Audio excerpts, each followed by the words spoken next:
जय श्री श्याम, हारे के सहारे की जय हो, शीश के दानी की जय हो, लख दातार की जय हो।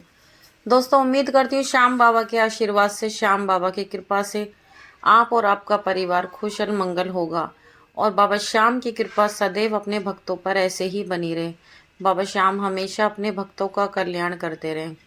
दोस्तों, सबसे पहले जो लोग हमारे चैनल से नए जुड़ रहे हैं, जो हमारे वीडियोस को देख रहे हैं, वो हमारे चैनल को सब्सक्राइब कर कर बेल आइकन को ज़रूर प्रेस कर लें ताकि आने वाले वीडियो सबसे पहले आप तक पहुँचे। साथ ही साथ हमारे वीडियोस को ज़्यादा से ज़्यादा शेयर भी करें ताकि और भी लोग श्याम बाबा से जुड़ सकें, श्याम बाबा की कृपा पा सकें, उनका भी कल्याण हो सके। तो चलिए, ज़्यादा देर ना करते हुए वीडियो को आगे बढ़ाते हैं। वीडियो आगे बढ़ाने से पहले सभी भक्तों को जय श्री श्याम। दोस्तों, आज की कहानी दिल्ली से है, जिनका नाम अभिषेक है। अभिषेक के माता पिता सरकारी नौकर हैं, सरकारी नौकरी किया करते थे। अब वो रिटायर हो गए हैं। उनके रिटायरमेंट के जो पैसे आते हैं उससे ही घर का खर्चा चलता है इनका। जब उनके मम्मी पापा रिटायर हो गए हैं, उनकी जो पेंशन वगैरह आती है और रिटायरमेंट में जो उन्हें पैसे मिले थे उससे ही उनका घर खर्च चलता है। अभिषेक दो बहन भाई हैं। भाई का नाम अभिषेक है और बहन का नाम सोनी है। तो चारों एक मतलब नॉर्मल फैमिली से हैं, ज़्यादा कोई हाई फाई फैमिली नहीं है, साधारण सी फैमिली है। बस ये देख लो, बहन पढ़ाई कर रही है और पढ़ाई कर कर अच्छे खासे अपना पढ़ाई का खर्च भी निकाल लेती है। अभिषेक बताते हैं कि वो कहते हैं कि मुझे अपने ऊपर बहुत ज़्यादा शर्म आती है, क्योंकि मेरे माता पिता भी सरकारी जॉब किया करते थे और उन्हीं की वजह से हमारा घर का खर्च चल पा रहा है। और मेरी छोटी बहन, वो भी पढ़ाई करती है और पढ़ाई के साथ साथ वो अपना पढ़ाई का खुद ही खर्चा निकाल लेती है। और अगर हमें भी 100-200 रुपए की ज़रूरत होती है तो हमारी भी मदद कर देती है। बस एक हम ही हैं जो हम किसी लायक नहीं है। मतलब उनकी जो बहन है वो भी घर में ऐसे ही छोटे छोटे बच्चों को ट्यूशन वगैरह पढ़ा लिया करती है और अपना पढ़ाई का खर्चा निकाल लेती है।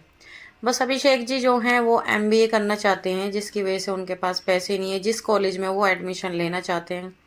क्योंकि जब उन्होंने पढ़ाई की थी तो उनके कोई ऐसे ज़्यादा खास नंबर नहीं आए थे, जिसकी वजह से उन्हें उनकी पसंद का कॉलेज नहीं मिल रहा था। अब वो बहुत ज़्यादा परेशान, उन्होंने अपने माता पिता को बोला कि मुझे कुछ पैसों की ज़रूरत है, मुझे अपना मतलब कॉलेज में एडमिशन कराना है। तो उनके फादर के कोई जान पहचान वाले थे, उन्होंने भी बैंक वगैरह में बात करी और वहाँ से उनका लोन वगैरह करा के उनका उनकी पसंद के कॉलेज में एडमिशन करा दिया गया। अब दोस्तों, अक्सर आप देखते हो यूट्यूब पर वीडियोस आती हैं, बहुत वीडियोस आती हैं, व्लॉग आते हैं, मतलब काफ़ी तरह की वीडियोस आती हैं। उसमें वो लोग कह देते हैं कि हमारे डिस्क्रिप्शन बॉक्स में चले आना, इस गेम से पैसा कमा लेना, इससे ऐसे कर लेते हैं। इसी तरह से अभिषेक जी के साथ हुआ। वो भी ऐसे फ़ोन वगैरह देख रहे थे, उनके सामने भी कुछ ऐसे ही वीडियो आया जिसमें ये बेवकूफ़ जो दूसरों की ज़िंदगी ख़राब करते हैं, जो कि इन लोगों को ऐसा नहीं करना चाहिए। तो वो भी किसी यूट्यूबर की बात में आकर ये जो कहते हैं कि ये हमारा बारकोड ले लेना और ये इससे गेम खेल लेना, आपके पास पैसे आ जाएंगे, वो भी इसी गेम में लग गए। और इस तरह से लग गए कि उनको ऐसी लत लगी कि उन्होंने बहुत ज़्यादा कर्जा कर लिया, जो कि अपने माता पिता को भी उन्होंने नहीं बताया था। बैंक से उन्होंने कर्जा ले लिया। आपने देखा होगा वो वीकली गेम होते हैं, ये जो हफ्ते वाला लोन देते हैं, हफ्ते वाला जो लोन देते हैं उस तरह का उन्होंने लोन ले लिया और वो अपना गेम खेलते गए। कर्जा इतना ज़्यादा हो गया था कि उनको समझ नहीं आ रहा था कि अब क्या होगा। घर में भी उन्होंने नहीं बताया था। घर में सिर्फ उन्होंने इतना तो बताया था कि जो उन्हें कॉलेज में एडमिशन लेना था उसके लिए जो पैसे लिए थे उसका तो उन्होंने घर में बताया था। बाकी जो उन्होंने गेम वगैरह खेलकर पैसे हराए थे उसका उन्होंने अपने घर में कोई जिक्र नहीं किया, जिसकी वजह से उन्हें बहुत ज़्यादा टेंशन होने लगी। अब क्या होता है, अब उनकी लाइफ में बाबा श्याम का प्रवेश हो जाता है। होता क्या, उनके घर के पड़ोस में श्याम बाबा का कीर्तन होता है। श्याम बाबा का कीर्तन होता है, इनके घर भी बुलावा आता है और इनकी माता जाती हैं बाबा श्याम के कीर्तन में, जाती हैं और वहाँ से प्रसाद लेकर आती हैं।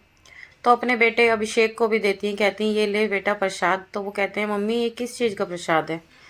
तो जब भी उनकी मम्मी बताती हैं कि हमारे बराबर में जो घर है उन्होंने बाबा श्याम का कीर्तन कराया, उन्होंने कोई नया काम वगैरह खोला अपना, जिस खुशी में उन्होंने श्याम बाबा का कीर्तन कराया। तो अभिषेक हंस के बोले कि मम्मी ये भगवान भी है ना बस पैसे वालों के होते हैं, गरीबों का तो कोई नहीं होता। हम जैसे लोग तो सिर्फ प्रसाद खाने के लिए होते हैं, हमारी तो भगवान भी नहीं सुनते। तो इस तरह से ये कहने लगे, क्योंकि ये इनका कहना है, ये कहते हैं, इन्होंने बताया कि दीदी देखो, जिस वक्त जेब में पैसे होते हैं तो सब साथ रहते हैं। इनके कोई यार दोस्त भी ऐसे कोई ज़्यादा खास नहीं थे जिनसे ये हेल्प वगैरह ले लें। कहते हैं कि अगर दोस्त भी होते हैं, जेब में पैसे होते हैं, तो दोस्त भी फ़ोन करके पूछते हैं कि आज भाई कहाँ चलना है कैसा नहीं है। दोस्त भी करते हैं और रिश्तेदार भी फ़ोन कर करके पूछते हैं।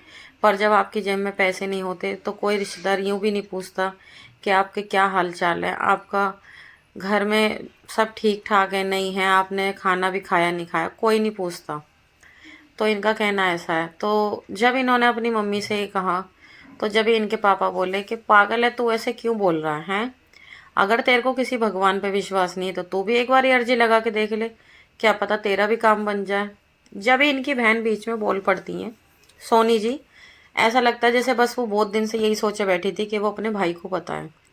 जब भी उन्होंने अपने भाई को बताना शुरू किया कि हाँ भैया, ये खाटू श्याम बाबा बहुत ज़्यादा शक्तिशाली हैं, ये सबकी विनती सुनते हैं, जो भी इनके पास जाता है, इनसे अरदास लगाता है, श्याम बाबा उनकी सुनते हैं, और राजस्थान में इनका मंदिर है। जब भी अभिषेक जी कहते हैं तो ऐसे बता रही जैसे तो इनको बहुत अच्छे से जानती है। तो जब भी उनकी बहन सोनी जी कहती हैं कि भैया मैं बाबा को बहुत अच्छे से जानती हूँ, मैंने नेट पे इनके बारे में पूरा सर्च मार रखा है, ये कैसे हैं, कैसे सबकी सुनते हैं, हारे के सहारे हैं ये।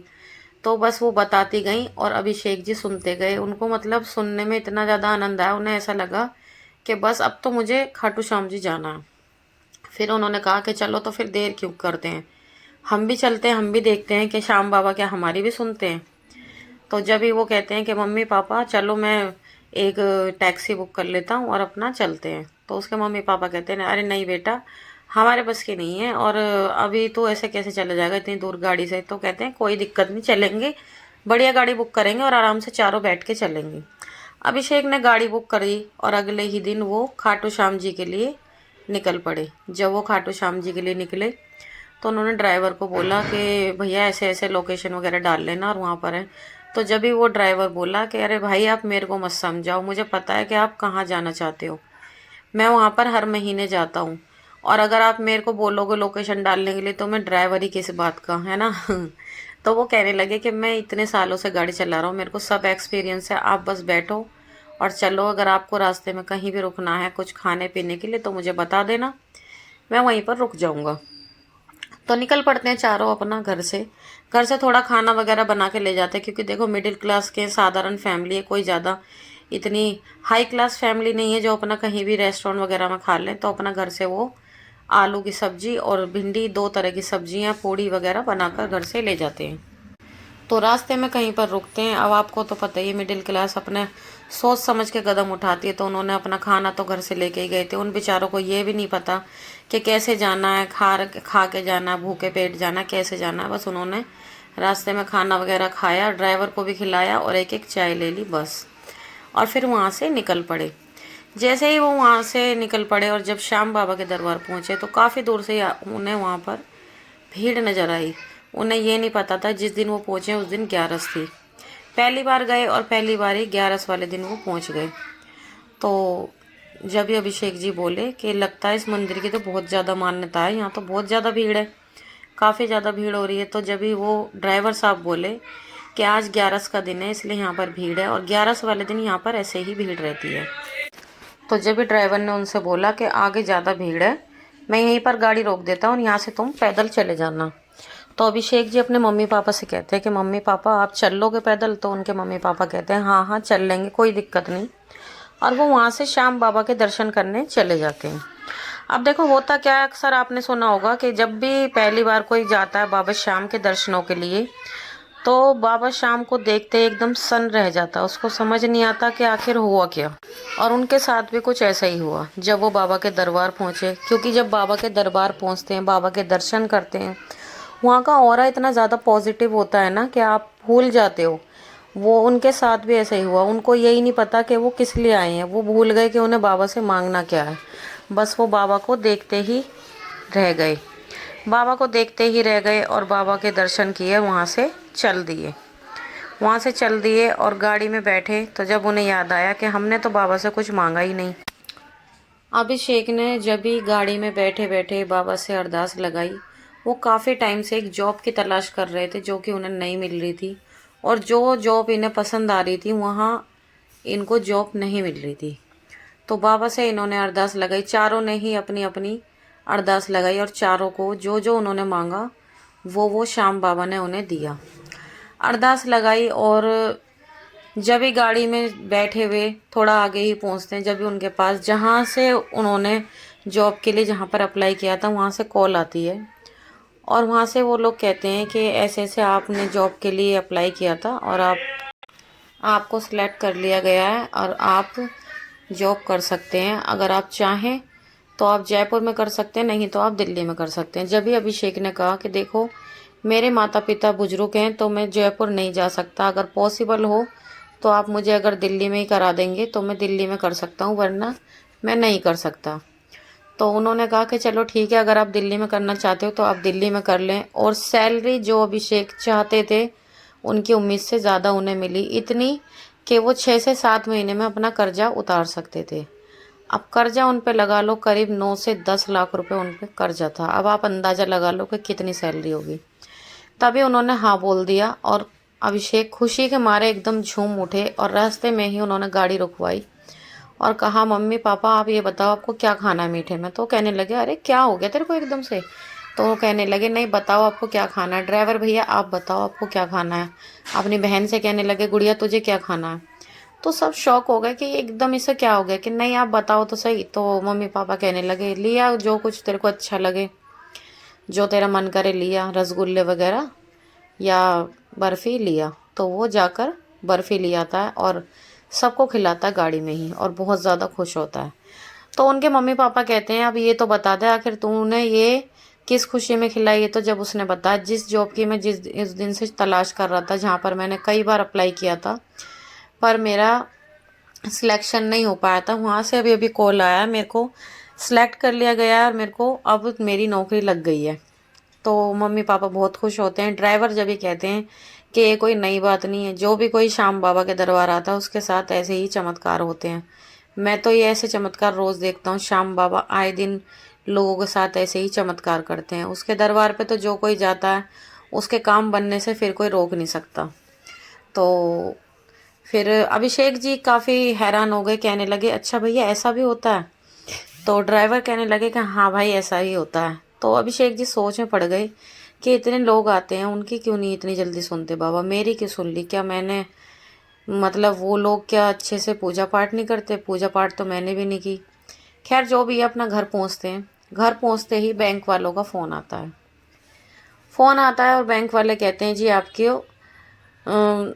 अपनी किश्तें देनी है, ऐसे ऐसे बात है। तो अभिषेक जी कहते हैं हाँ आप टेंशन मत लो, मुझे थोड़े दिन का 4-5 महीने का आप टाइम दे दो और मैं आपका सारा कर्जा उतार दूंगा। मेरी जॉब नहीं लग रही थी काफ़ी टाइम से जिस वजह से मैं कर्जा नहीं उतार पा रहा था। तो वो कहने लगे 4-5 महीने नहीं, सिर्फ 4-5 दिन है आप लोगों के पास और आप लोगों को कर्जा उतारना होगा। और वो बैंक वाले आप जानते हो बैंक वाले तो कोई इस तरह से बात कर नहीं सकते।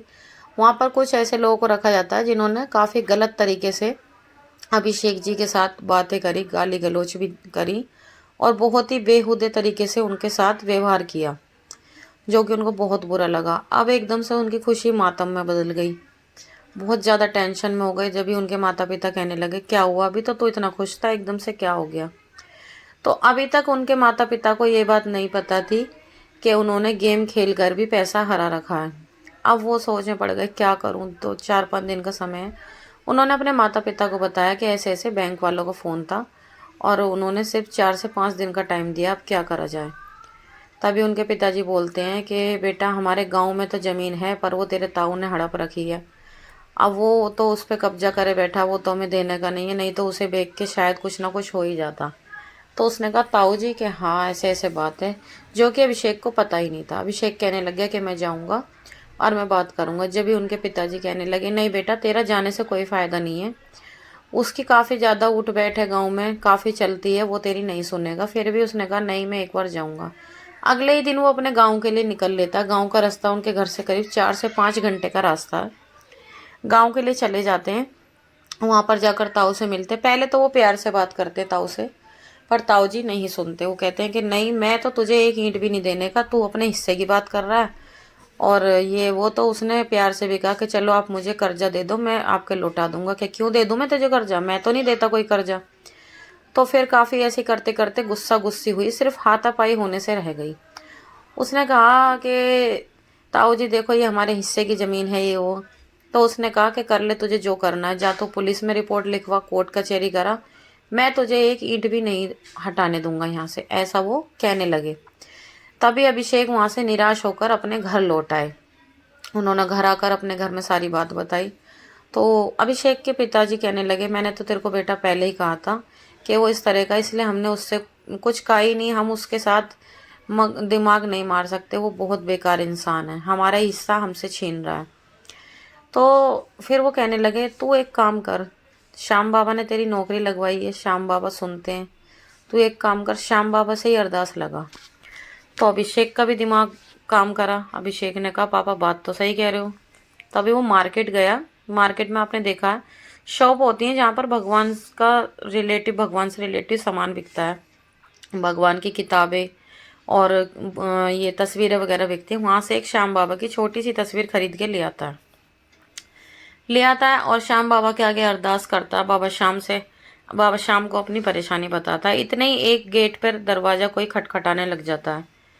तो जाकर उनकी बहन दरवाज़ा खोलती है और कहती हैं कि आप कौन। तो वो कहते हैं कि मैं ऐसे ऐसे प्रॉपर्टी डीलर हूँ। जब भी अभिषेक जी पहुँचते हैं और कहते हैं, हाँ जी आप कौन हो। तो वो कहते हैं, जी मैं प्रॉपर्टी डीलर हूँ, आप अपनी प्रॉपर्टी बेचेंगे। तो कहने लगे, कौन सी प्रॉपर्टी, हमारी तो कोई प्रॉपर्टी नहीं है। तो जब भी अभिषेक के पिताजी कहते हैं, बेटा कहीं ये हमारी गाँव वाली ज़मीन की बात तो नहीं कर रहे। तो वो प्रॉपर्टी डीलर कहता है, हाँ हम उसी ज़मीन की बात कर रहे हैं, मैं पहले भी आया था आपके यहाँ पर आपने पहले भी मेरे को यहाँ से भेज दिया, तो मैं उसी प्रॉपर्टी की बात कर रहा हूँ। अगर आप उसे बेचना चाहते हैं तो हमारा, क्योंकि काफ़ी परिवार बड़ा है और हमारा घर उसके पीछे ही है, हम सोच रहे हैं कि दोनों को साथ में मिलकर बना लेंगे और अपने आराम से रहेंगे। तो उनके पिताजी कहते हैं अभिषेक के, पर आप तो प्रॉपर्टी डीलर हैं। तो वो कहने लगे, हाँ तो क्या हुआ, प्रॉपर्टी डीलर क्या उनका घर परिवार नहीं होता, हम नहीं रह सकते। तो फिर अभिषेक के पिताजी ने उस डीलर को सारी बात बताई और कहा कि ऐसे ऐसे बात है, मेरा भाई ने ऐसे ऐसे कर रखा है ये वो। तो कहने लगे, उसकी टेंशन आप छोड़ दो, वो टेंशन हमारी है, आप बस ये बताओ कि आपको प्रॉपर्टी बेचनी है नहीं। तो उन्होंने कहा, हाँ बेचनी तो है। तो उन्होंने कहा, आप ये पैसे पकड़ो, बाकी टेंशन हमारी। तो जब ही अभिषेक के पिताजी कहने लगे, देखो जी कोर्ट कचहरी का चक्कर भी पड़ेगा। तो जब ही वो प्रॉपर्टी डीलर बोले, उसकी आप चिंता मत करो, कोर्ट कचहरी वगैरह हम अपने आप देख लेंगे सब, आप अपने ये पैसे पकड़ो और अब ये आगे का हमारा काम है। अब पैसे इतने थे कि जितने उनको चाहिए थे उससे 2 गुना ज़्यादा उन्हें वो पैसे मिले। अब वो सब एक दूसरे की शक्ल देखने लगे, अब सोचने लगे क्या कहें। तो जब ही उनकी अभिषेक की मम्मी ने कहा कि हाँ ठीक है हम तैयार हैं। तो जब ही प्रॉपर्टी डीलर बोला कि ठीक है माँ जी, अगर आपने हाँ बोली तो मैं आपके कहने से 1 लाख और बढ़ा देता हूँ, ये पकड़ो अपने पैसे। जब ही वो पैसे देकर वहाँ से चला गया। अब वो पैसे इतने थे कि देखो 5 दिन का बैंक से टाइम मिला था, अभिषेक के पास 1 दिन में इंतजाम हो गया। उसी दिन, जिस दिन श्याम बाबा के दर्शन करने आया, उसी दिन इंतजाम करवा दिया बाबा ने। अब उन पैसों में से उसने बैंक का सारा कर्जा उतार दिया जितना भी उसने लिया था, और उसमें से कुछ पैसों में अपनी बहन का एकदम बढ़िया अच्छे कॉलेज में एडमिशन भी करा दिया। अब जो पैसे बचे उसने अपने मम्मी पापा को दे दिए। मम्मी पापा कहने लगे, हम क्या करेंगे इसका। तो कहने लगे, मम्मी पापा आप रखो। तो उसके मम्मी पापा ने बोला कि इन पैसों को तू रख, और अगर तू इन पैसों को डबल करके दे तो हमें डबल करके दियो, कुछ करके दिखा। जब ही अभिषेक जी खुश हो गए, और उस दिन से आज का दिन है, उनके घर में इतनी खुशियां हैं कि उनका 1 मंजिल का मकान था, आज वो 4 मंजिल का बन चुका है श्याम बाबा के आशीर्वाद से। अभिषेक जी कहते हैं, मेरे घर में कोई भी ऐसी चीज़ नहीं है जिसे मैं खुद लेकर आया हूँ, मुझे हर चीज़ मेरे श्याम बाबा ने भीख में दी है। मैं श्याम बाबा पर इतना विश्वास करता हूँ कि मेरी ज़िंदगी का कोई किनारा नहीं बचा था, मैं बिल्कुल हर तरह से हार चुका था, परेशान हो गया था। यहाँ तक को नौबत इतनी आ गई थी कि मैंने सुसाइड करने के लिए भी सोच लिया था। अगर श्याम बाबा मेरी ज़िंदगी में नहीं होते तो शायद आज मैं भी नहीं होता। श्याम बाबा ने मुझ पर इतनी ज़्यादा कृपा करी है ना कि मैं जितना उनका गुणगान करूं उतना कम है, इतना ज़्यादा विश्वास है उनको श्याम बाबा पर। आज की ये कहानी यहीं पर ख़त्म होती है। अगर आपको पसंद आई हो तो प्लीज़ कमेंट बॉक्स में जय श्री श्याम लिखना बिल्कुल भी मत भूलना। और जिन लोगों को श्याम बाबा पर पूरा विश्वास है तो वो इस कहानी को ज़रूर ज़रूर ज़्यादा से ज़्यादा शेयर करें, ताकि और भी लोग सुने और लोगों का भी श्याम बाबा पर विश्वास बढ़े, क्योंकि श्याम बाबा हमेशा अपने भक्तों की सुनते हैं। तो चलिए दोस्तों, मिलते हैं कल एक और नई सत्य कहानी के साथ। जब तक के लिए सभी भक्तों को जय श्री श्याम।